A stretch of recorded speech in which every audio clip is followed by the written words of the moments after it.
Okay, so in this episode of kind of lessons, from my masters, one of the things I'm going to get into, because I think this is very important, and that is the idea of when you're moving with another person and why you make the choices you make. So one of the things about John and Tim is when they did stuff, they never just moved at random. And I want to be clear about that because, people say, oh, you just want to move randomly. And these people don't know what they're talking about. And the reason is, and I want you to understand, the lottery even isn't random. That's how they're able to determine what are your chances of winning. So that, getting struck by lightning is not random. There's a mathematical formula for your chances of being hit by lightning, meaning it's not as random as you think. If you go out on the golf course and you're the highest point on that course, on a thunderstorm or a lightning storm, you're probably going to get hit. This is the point. So when people are doing flow, or like we say in warrior flow, we call it sensory flow. And the reason we call it sensory flow is because the way it works is as we pick up information through our sensory system and process that information, we're making decisions based on the perception of what we feel. So in warrior flow, we don't just call it sensitivity. We call it perceptual awareness. And the reason we call it perceptual awareness is because what John and Tim were really doing when it came to sensitivity, they weren't just feeling what people were doing. There was an understanding of what they were experiencing. So if I'm moving with a person and, Jack is moving smooth and fluid here, I'm feeling what he is doing relative to my body. I can actually feel this, right? This is not hocus pocus nonsense. I know what he's doing based on what I'm experiencing. And because I'm recognizing the pattern of his movement, because all human movement, and all means all, has a pattern to it. This is a pattern of how your arm moves. This is a pattern of how your arm moves. This is a pattern. So in warrior flow, because again, we don't care about anybody else's flow, when we talk about a pattern of movement, we're talking about on the most fundamental level how the human body actually moves. We're not talking about some kind of structured technique or some kind of form or kata.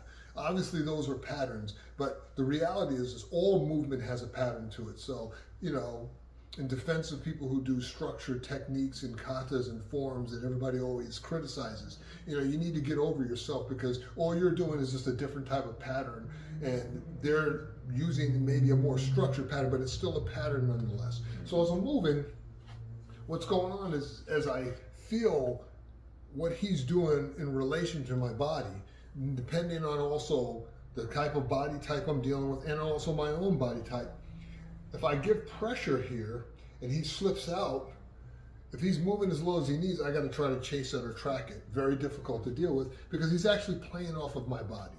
So one of the things that John used to do, brilliant stuff, as usual, John's stuff is brilliant. Don't let anybody kid you. John, as I talked about in one of the previous episodes, unlike Tim always liked to have a little contact. And that's fine. He always liked to have a little contact because that was just his idiosyncrasy, but he also had long arms, so he could get away with a lot of stuff, and he had tremendous physical strength, so he could do things at a distance that most people just couldn't do. Sorry, if you weren't Tim, there's a lot of stuff you couldn't do. Get over yourself. John, on the other hand, because he was giving up reach, he was doing different things, and this concept that he called ghosting, right? Brilliant stuff. For warrior flow, for our perspective, the reason we don't call this ability ghosting is because it's really not an accurate reflection in terms of language of what's really going on. John always talked about you want to get the shadow impression of a person's body. And really, that's what it really is. He's getting and gaining this shadow impression. In other words, he was smart enough to realize that when you move with another person, even when you're not in physical contact, there's information going back and forth. We're both tracking each other. So he's tracking my movements, I'm tracking his movements. That's why his hand moves the way it does. Even though I initiated motion, he's tracking it. If the ability to track people and objects in time and space were not possible, nobody ever gets tackled in football. Nobody ever gets blocked in basketball or boxed out. No one ever freaking, takes a soccer ball away from a guy where he knows how to come in on the right angle. All of these things require the ability to use a skill called visceralization, where we can actually feel and perceive things in our mind's eye. Whereas if we had contact with them before, we know what they are. So we're always tracking things. So when people say, "Oh, how do you do that?" I have bad news for you. It is a human ability. Everybody can do it, but if you want to get good at it, you got to practice it like anything else. So what John was doing was he was getting a shadow impression, but he was also moving with people as if he was physically already in contact. This is what you need to know. So as I'm moving, I'll just let Jack do it. So as Jack is moving with my arm, and I'm just doing this for demonstration, as if he's already in physical contact with my arm, he's now moving in a way where it buys him a little more time to make adjustments because he's already making those adjustments sooner.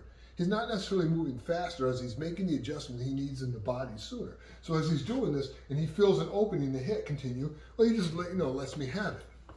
And the reason he does that is because one of the concepts that we deal with in Warrior Flow, and if you watch what John and Tim really did, like Tim, like I said, Tim always liked to have a little contact, but anyone who's worked with Tim for any length of time knows Tim could just outright hit you anytime he wanted.